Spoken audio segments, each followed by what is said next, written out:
Hello Kathden fans! Ito na nga may panibagong pakulo at saka pasabog at saka if I'm not mistaken negosyo or business ito ni Ma'am Catherine mga kasambreros, no? At saka ni Mami Min kasi nag-post siya dito mga kasambreros ng parang sa bench tower siya. Tapos may mga Filipiniana, may mga damit, pambata, basta damit siya at saka accessories mga kasambreros, no? May mga bags, may mga, basta sa lahat ng ages, mostly dito ay pambabae. May mga accessories din mga kasambreros. Tapos may mga Filipiniana. So ito siguro dito isa sa mga sinuot ni Ma'am Catherine, no? Mga kasambreros na yun nga nung sinuot niya sa Eduk Circle mga kasembreros. So hindi ko alam kasi ang nakalagay dito, no, kaya Mami Min mga kasembreros ay na-post sa Instagram story ngayon. Come visit us katutubong pop-up market October 17 to 19, no, Friday to Sunday 10 a.m. to 8 p.m. mga kasembreros. So parang nagkaroon din sila ng public viewing mga kasembreros ng kanilang mga items, no. Hindi ko alam kung hindi ko sure kung main owner si Mami Min or nag-franchise lang siya or kumapang stockholder or kasosyo sa negosyo mga kasembreros, no. Itong katutubong pop-up market mga kasembreros. So from the word katutubo, so parang sariling atin ito mga kasembreros, no. Kuha pa parang Filipino made na mga damit at saka mga inspired by local Filipino artists mga kasembreros. So maaring dito magkasosyo lang siya sa negosyo or siya ang may-ari nito mga kasembreros. So pwede rin naman, no, na meron na siya ang may-ari mga kasembreros kasi iba-ibang na rin yung ni Mami Min at ni Kat, no, iba-ibang mga business. Pero walang ribbon cutting, eh. So malamang ay hindi ito sa kanya mga kasembreros. Hindi siya yung main owner. Pwedeng lang din siya, no, ng business na ito mga kasembreros. Ang ganda, ang cute naman nila ng kanilang mga items mga kasembreros and helping local Filipino business people, mga kasusunod businessmen. Ayan, napakaganda. So ito po ay nasa BGC din. BGC. Malapit lang sa BGC. Minsan si Sir Alden pupunta dito, no. Baka siya ay nagkikita silang dalawa mga kasembreros, no. Kasi alam natin ang BGC ay nung una pa ay tagpuan talaga ng Kathden mga kasembreros, no, nung nanood sila ng sine, nakasama si Alora sa mga kasembreros na kung saan ay pinahiram pa ng jacket si Sir Alden, si Ma'am Catherine. Nanonood sila ng sine mga kasembreros or else ay kumain lang sila. Basta naka-jacket at saka naka-mask ang tatlong ito mga kasembreros dati, no, para hindi sila makita mga kasembreros. So grabe, nasa bench tower BGC pala ito. So may connect na naman tayo, no. Kay Ma'am Catherine mga kasembreros at Sir Alden kasi dati nga ay nagpunta sila dito. And then ito, next item natin mga kasembreros. So si Mami Min nag-post ulit siya, no, ng parang nung sa pag-repack ng mga items or mga relief goods na pinadala nila dinala nila sa Cebu kasama si Tin at saka si Keisha, si Keisha mga kasembreros, no. Hindi ko lang kung sino, a week ago in Cebu. So bless your kind and generous soul, Tita Bernardo Min, and may blessings overflow upon your entire family. So si Keisha Victoria, and then yung anak niya mga kasembreros, no. And then ito, next item natin mga kasembreros. So mamaya na yung pasabog ng Stars on the Floor mga kasembreros, no. Finale week or final dance battle na talaga mamaya. So abangan natin kung sino ang mananalo. Sino ang bet nyo, no, na manalo mga kasembreros. So kakaiba talaga itong dance battle na ito mga kasembreros, no, kulabanan ng mga artista mga kasembreros sa sayawan. So hindi nakapagtataka na nag-release ulit ng panibagong rating at saka panalo na naman top 2 ang Stars on the Floor na segment nila nung Sabado mga kasembreros. Nasa second spot sila after Pipito Manoloto mga kasembreros. So 8.4 8.5 yung sa Pipito Manaloto mga kasembreros. Grabe no? Talagang humahataw sa ratings mga kasembreros itong Stars on the Floor. Kasi maganda naman talaga yung pangatlo nga dito yung 24 oras. Tapos My Father's.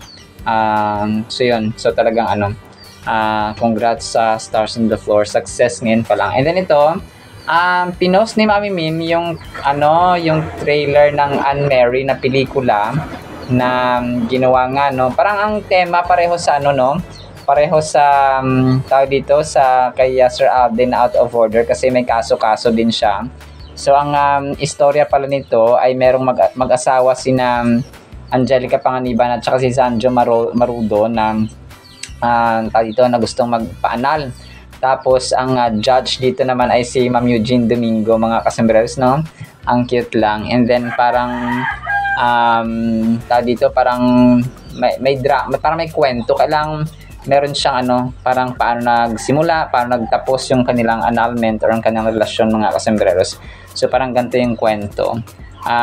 Hindi ko alam siguro ang twist dito ay hindi na lang nila itutuloy kasi parang yun na ko na tawag dito na iisip ko lang na baka hindi matuloy kasi baka magbalikan naman sila mga kasembreros.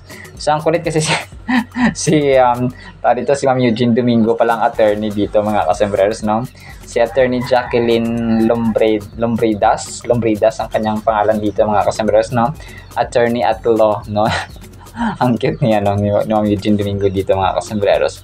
So nagulat ako parang parang scenario ng Out of Order na may kaso-kaso. Kasi nga 'di ba si Attorney Georgie mga kasembreros no ay isang attorney kung related siya sa mga kaso-kaso mga kasembreros. And then ito, next item natin mga kasembreros, ang IME na yun nga no kasosyo at saka collaboration ni Sir Alden mga kasembreros sa kanyang gaganaping music festival sa December ay nag-release nag-post sila ng kanilang more than 3-minute video nung kaganapan doon sa sa kanilang conference or sa kanilang signing contract and sa event nila doon sa parang press con mga kasembreros no nakaraan. So bago lang kasi ito na post ng IME kung kaya ngayon natin pinopost mga kasembreros no. So ang Myriad Entertainment at saka IME mga kasembreros at saka Sir Alden of course ay magko-collab no. This will be on December mga kasembreros. So 6 and 7 mga kasembreros. So abangan din natin ito na pasabog ni Sir Alden. So ang daming ganap ni Pops Alden no sa kanyang buhay mga kasembreros. So congrats ngayon pa lang. And then ito next item natin. So yung yung McDo ganap nila ng World Egg Day ay meron pala silang dito no parang groovy mga kasembreros ng mga doon mga staff mga kasama sina Ma'am Barbie Forteza at saka si Sir David Licauco. And ang caption dito ay thanks for celebrating World Egg Day at McDo with us no. Tawag dito McKinley West na McDo ito mga kasembreros no kasama nga sina yung Barda mga kasembreros.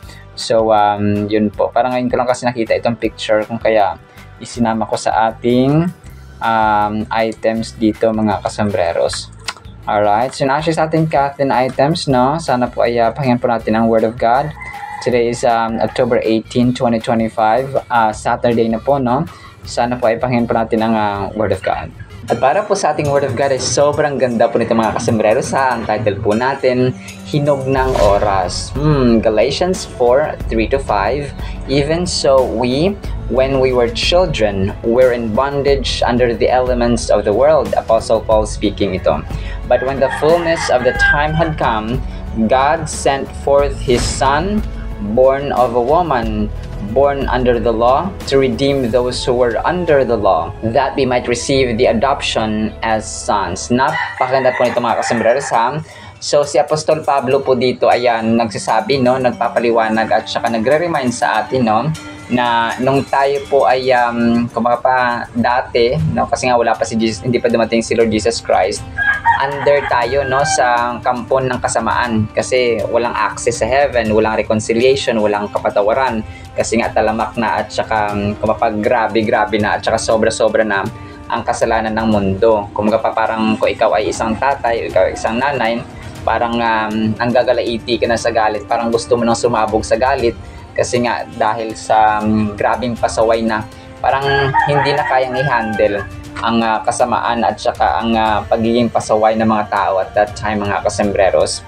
Pero nung hinog ng oras, kumaga pa may tamang season, may tamang panahon, may tamang oras, mga kasembreros, ay sabi nila, but when the fullness of the time had come, God sent forth His Son, born of a woman. So alam natin yung istorya, no? Nung dumating si Lord Jesus Christ, mga kasembreros, ay ginamit si Virgin Mary, no, na maging kasangkapan, maging instrumento ng pagpapanganak kay Lord Jesus Christ, the coming and the Savior Messiah, mga kasembreros, no. Pero parati natin isipin na si Mary po ay tao lamang. Okay, parang kagaya ng mga apostol, kagaya ng mga prophets, ng mga pastors natin ngayon, yung mga church leaders or mga church members or sino man dyan na ginagamit ng Panginoon, yung mga taga-share ng gospel. So parang kumapakasangkapan lang din siya, no? Hindi siya ang Diyos, mga kasembreros. Yes, of course, respect, no? At saka dapat na maging example din natin si Mary sa pagiging pure, no? Sa pagiging kasangkapan ng Panginoon, but not to the point na sasambahin siya. Okay, ganun po, mga kasembreros. Kasi nga, si Lord Jesus Christ lamang, no? Ang Diyos lamang ang dapat sambahin. And maraming instances sa Biblia na kagaya ni Apostle John, no? Nung lumuhod siya at saka yumukbo sa isang anghel. Sabi niya ay wag mo akong sambahin kasi kapareho lang tayo na tagapaglingkod, no? Ako ay tagapaglingkod, ikaw ay tagapaglingkod. So ganun, mga kasembreros, ang tanging sasambahin lang daw ay ang Panginoong Diyos na makapangyarihan sa lahat, no? Jesus Christ and His Holy Spirit. So ganun, mga kasembreros. So ang verse na ito nag-highlight ng isang profound na kahalagahan about Jesus Christ's arrival as the Savior. So yun, nung pagdating ni Lord Jesus Christ, mga kasembreros. So nag-emphasize ito na si Lord Jesus Christ po ay pumunta sa mundo at the exact right moment. Okay? Pansin natin kung ang oras ay dumating na, kagaya sa isang prutas, kagaya sa isang halaman or sa isang bunga, na kapag nahinog na ay aanihin na siya, mga kasembreros. So ganun din po itong nangyari sa ating Panginoon, no? Na kung nung time na dumating na nakaset na yung time ba, yung schedule, kumbaga pa na ito na yung time na kailangang pumunta ka na at bumalik sa pumunta sa lupa, no? At saka i-perform ang pagkamatay sa krus, and then ikatlong araw ay mabubuhay. So ganun, no? Everything was set according to the great plan of God, mga kasembreros. So according to God's divine plan, in order to redeem humanity and bring us into a close relationship with God. So yun ang purpose ng Panginoon sa atin, ni Lord Jesus Christ nung pumunta siya dito, na yes, nagkaroon tayo ng redemption, nagkaroon tayo ng access sa heaven, pinatawad niya tayo. He sacrificed Himself, He shed His blood on the cross, and then everything was given, no? Mercy, forgiveness, love, and so on. So marami. But parati nating tatandaan na ang purpose din niya ay mapalapit ba, no? Siya yung naging tagapagitna, siya yung yung nag-connect, no, na nag-connect sa atin sa Panginoong amang nasa langit, mga kasembreros, because we were separated, no? Nakaseparate ang tao sa Diyos because of sins. But because of Jesus Christ as well, ay na-reconnect, no? Kumaga pa nagkaroon ulit ng bridge, nagkaroon ng tulay, mga kasembreros, sa Panginoong Ama o sa Diyos Ama, mga kasembreros, because si Jesus Christ ang naging tulay, mga kasembreros, so that nagkaroon ulit tayo ng relationship sa ating Diyos sa langit. Grabe, no? Ang ganda. So sabi dito, this timing also underscores the urgency and necessity of Jesus' redemptive work for our people. So ang plano kasi ay nakaset na, kumaga pa sa isang pelikula, may script na siya, mga kasembreros, bago pa man dumating si Jesus Christ. Okay? Kung kaya yung scripture, okay, scripture, yung Holy Bible, ay yun po siya, mga kasembreros, no? Kung kaya napakahalaga parati nating sinasabi na magbasa sa Biblia, because this is yung love letter at saka guidance in mga kasembreros sa ating pang-araw-araw buhay.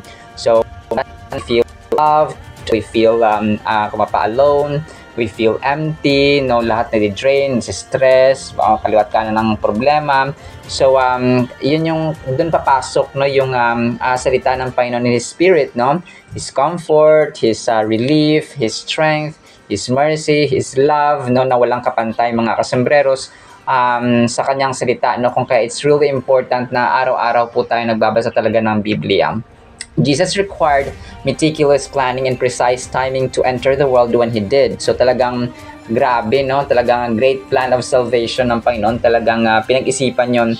Kung para sa isang pelikula, no? Just like Sir Alden, talagang pinaghandaan, ni-ready lahat, yung script, yung production, and so on, mga ang cast, no?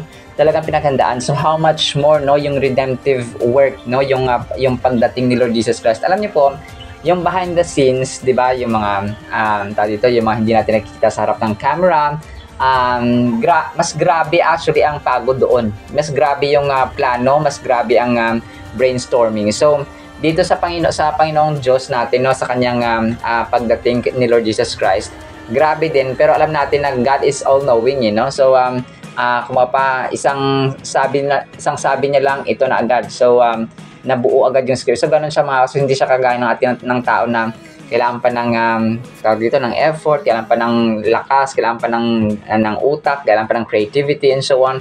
Sa kanya hindi, because He's an all-knowing God and His might is eternal and limitless. So, let us marvel at the intricate ways in which God orchestrates events to bring about His purposes and bring us into intimate communion with Him as we ponder this verse. The grace and love that led Jesus to come at the perfect time offer us the right of redemption or the gift of redemption and the opportunity to become children of God. Napakaganda, no?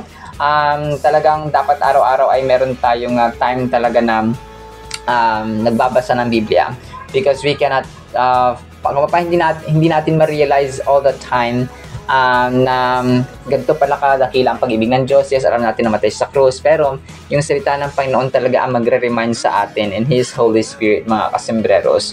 So, yung sabi niya dito na born of a woman, born under the law, ay nagsasabi na yung dual nature ba ng Panginoong Jesus natin na siya ay fully man and then fully God, mga kasembreros, no, as fully human and obedient to the Jewish law, showcasing His solidarity with humanity. The purpose of Jesus coming to redeem those under the law elucidates His mission to liberate humanity from the bondage of sin and legalism, offering freedom and reconciliation with God. So yun nga, mention natin mga customers na yung kanyang pagdating dito ay yung purpose niya ay iligtas, no, tayo sa ating mga kasalanan, mga kasembreros. So yung verse na ito, no, Galatians 4:3-5, mga kasembreros, ito, wala itong endless, timeless, and relevant siya araw-araw. Kung relevant siya ngayon, relevant siya hanggang sa katapusan, mga kasembreros. That is why it's really important na yung act of redemption ng ating Panginoon, yung kanyang great love, yung grace, yung mercy toward us, ay parati nating isang buhay or sa pamuhay, mga kasembreros. It was through Jesus Christ that we have been redeemed and set free from the power of sin and death. Believing in Jesus frees us from the bondage of sin and makes us heirs, tagapagmana, to the kingdom of God. God sent His Son to accomplish what we could not do for ourselves, mga kasembreros, offering us the gift of salvation and eternal life through faith in Jesus Christ. So, yung ating gagawin dito, pananampalataya na, because God already did what we couldn't do for ourselves, mga kasembreros, ay yung ating gawin ay manampalataya, manalig at magtiwala sa ating Panginoong Jesus. Alright, salamat sa ating Word of God, ha. Nawa po ipagpalaan po tayo ng pag-ibig, pananampalataya, no, pag-asa na nagmumula sa ating Panginoong Diyos. In Jesus' mighty name we pray. Amen and amen. See you sa next segment, mga kasembreros. Paalam po. I love you.